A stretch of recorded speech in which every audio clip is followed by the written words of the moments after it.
Hot Springs is still struggling to stay afloat despite major budget cuts over the past several months. Still, it's not enough, and the Boys and Girls Club at the Coachella Valley's funding has been taken away.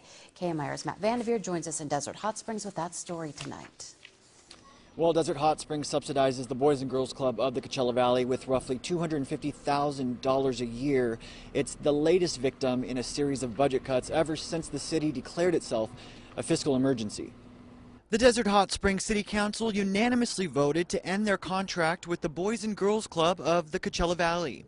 It's a decision that's not sitting well with some residents. Sucks. It really sucks because her grades gone up a lot.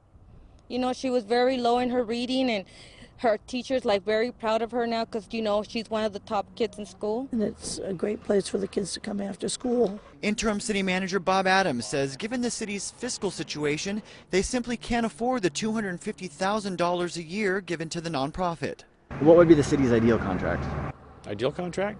We'd love for them to be able to operate the club without our contribution. That would be ideal. It's unfortunate, says Adams, but they're hoping something can be done to keep the club afloat. There's a lot of less juvenile activity for the police department as a result of that club being open. And I think we need to spend our money on our kids. He says cuts are being made in all areas, but it's getting tighter and tighter. We're down about 66% in the non-police positions at the city, so it really isn't a whole lot left to cut. The city has more than $6 million in contracts, and the current budget holds about $4 million, which means the city needs to cut roughly $2 million to get out of the hole. It's a feat Adams says will be tough. We may not be able to reach an agreement, obviously, because the size of the cuts we need to make, so the council will probably have to take some kind of an action. Residents say bringing in more business could help the city.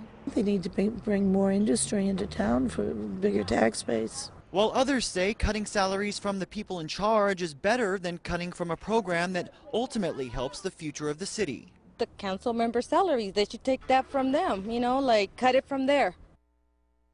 Now, the city manager also tells me that they have to provide a 180-day termination notice to the Boys and Girls Club.